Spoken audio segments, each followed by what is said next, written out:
Sebelum bencana banjir melanda, wilayah Sumatera Utara adalah hamparan permadani hijau yang menjadi paru-paru utama Pulau Sumatera. Keasrian hutan di wilayah ini bukan sekedar pemandangan, melainkan sebuah benteng alam yang kokoh dengan ekosistem yang begitu rapat. Hutan hujan tropis yang lebat berfungsi sebagai menara air alami. Hutan primer di wilayah ini memiliki lapisan humus yang tebal yang mampu menyerap air hujan dalam volume besar sebelum dialirkan perlahan ke sungai. Sungai-sungai besar memiliki bantaran yang luas dan vegetasi tepian yang rapat. Kawasan pinggiran sungai yang tidak dipadati oleh permukiman warga, sehingga jarak antara sungai dan hunian masih cukup jauh, dan fungsi alami sungai sebagai penampung air tidak terganggu.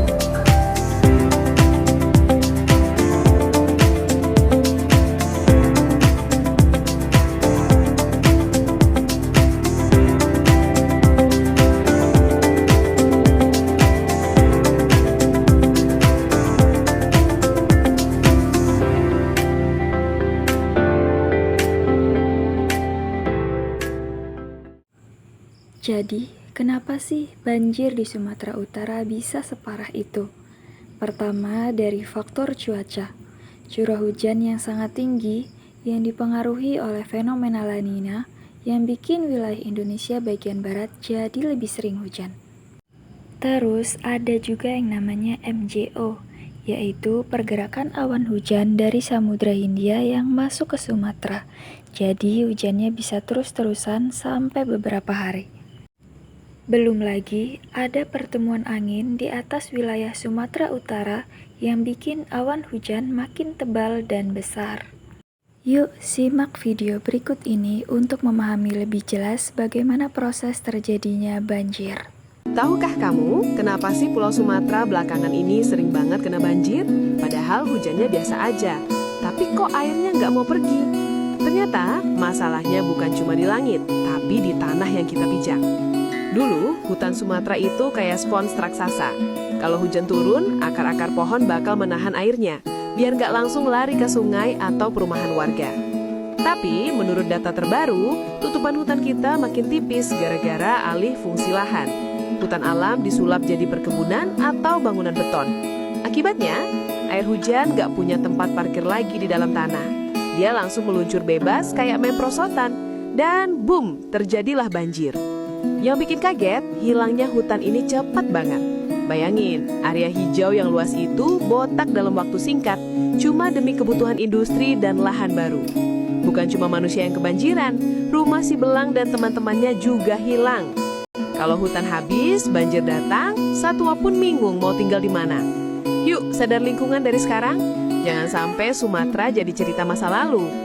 Halo semuanya, perkenalkan nama saya Zahra Kirani dan rekan saya Hanifah Al-Afiyah. Di sini kami dari kelas 11-3 dan kali ini kami akan membahas tentang mitigasi bencana alam dan mengangkat studi kasus banjir yang ada atau yang terjadi di Sumatera Utara. Benar sekali, banjir merupakan salah satu bencana alam yang sering terjadi di Indonesia, termasuk di Sumatera Utara. Oleh karena itu, pentingnya untuk memahami penyebab, dampak, dan cara mitigasinya.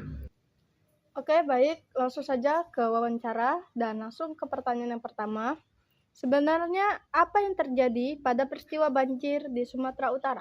Peristiwa banjir umumnya terjadi akibat curah hujan yang sangat tinggi dalam waktu yang cukup lama, sehingga sungai tidak dapat menampung debit air yang akhirnya meluap ke permukiman warga.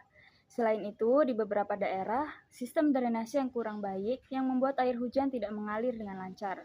Serta kondisi geografis dengan daerah dataran rendah juga dapat memperparah genangan air, sehingga banjir dapat berlangsung cukup lama dan sulit untuk surut. Oke, lanjut ke pertanyaan yang kedua. Apa saja faktor penyebab utama banjir tersebut? Penyebab banjir bisa dibagi menjadi dua, yaitu faktor alami dan faktor manusia. Faktor alami meliputi curah hujan yang sangat tinggi, kondisi tanah yang sudah jenuh air, serta bentuk wilayah dengan dataran daerah rendah. Sedangkan faktor manusia meliputi penebangan hutan secara liar yang dapat mengurangi daya serap tanah, alih fungsi lahan menjadi permukiman atau industri, serta kebiasaan membuang sampah ke sungai yang dapat menghambat aliran air. Kombinasi kedua faktor ini yang dapat membuat resiko banjir semakin besar. Baik, ke pertanyaan selanjutnya. Lalu, dampak apa yang dirasakan masyarakat ketika terjadi banjir? Dampak tidak hanya dirasakan secara fisik, tapi secara sosial dan ekonomi. Secara fisik, banyak rumah warga serta fasilitas umum seperti jalan dan jembatan yang terendam air dan rusak. Secara ekonomi, banyak masyarakat yang mengalami kerugian besar karena usahanya yang terhenti dan hasil pertanian yang rusak. Dari sisi kesehatan, banjir dapat menyebabkan berbagai penyakit seperti diare, infeksi kulit, dan demam. Selain itu, masyarakat juga dapat mengalami gangguan psikologis karena mereka harus mengungsi dan kehilangan harta bendanya. Baik, bagaimana cara penanggulangan yang dapat dilakukan oleh pemerintah dan masyarakat? Penanggulangan oleh pemerintah dapat dilakukan dengan cara mengevakuasi korban ke tempat yang lebih aman, menyediakan tempat pengungsian, menyalurkan bantuan seperti makanan, air bersih, dan obat-obatan, serta memberikan pelayanan kesehatan bagi korban. Sementara itu, penanggulangan oleh masyarakat dapat dilakukan dengan cara mengungsi ke tempat yang lebih aman, membawa barang-barang penting, membantu antar sesama warga, serta mengikuti arahan petugas. Baik, selanjutnya, contohnya apa saja upaya mitigasi sebelum banjir terjadi? Upaya mitigasi sebelum terjadinya banjir dapat dilakukan dengan cara menjaga kebersihan lingkungan dan tidak membuang sampah ke sungai. Selain itu, melakukan reboisasi atau penanaman pohon kembali untuk meningkatkan daya serap air, serta membangun sistem drainase yang baik dan teratur. Selain itu, pemerintah juga dapat membangun tanggul, bendungan, dan waduk untuk mengendalikan aliran air. Masyarakat juga perlu diberikan edukasi mengenai resiko terjadinya banjir dan cara mengatasi bencana. Baik, selanjutnya, bagaimana cara menanggulangi banjir untuk jangka panjang? Penanggulangan jangka panjang membutuhkan kerjasama antara pemerintah dan masyarakat. Pemerintah perlu membuat perencanaan tata ruang yang baik, menjaga kawasan hutan, serta membangun infrastruktur seperti bendungan, kanal, dan sistem drainase modern. Sementara itu, masyarakat harus lebih sadar dalam menjaga kebersihan lingkungan, seperti tidak membuang sampah sembarangan dan menjaga kebersihan sungai. Dengan kerjasama ini, resiko banjir dapat dikurangi secara signifikan.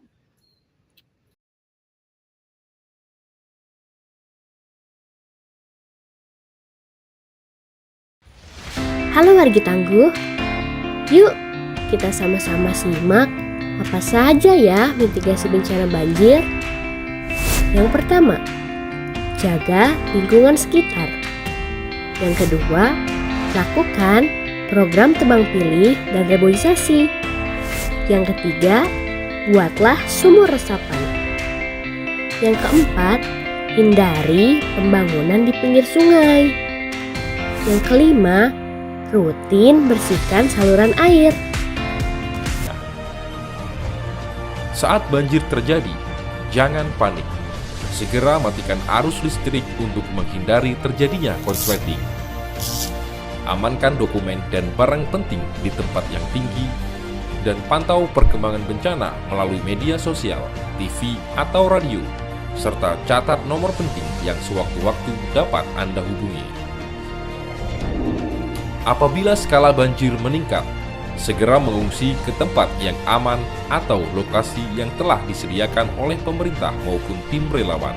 Berhati-hatilah saat melakukan perpindahan, hindari arus besar dan hewan berbahaya yang hanyut terbawa air. Jangan lupa terapkan 3A, amati, antisipasi, dan amankan. Amati lingkungan, antisipasi banjir, dan amankan dirimu, keluarga, dan barang berharga Anda. Video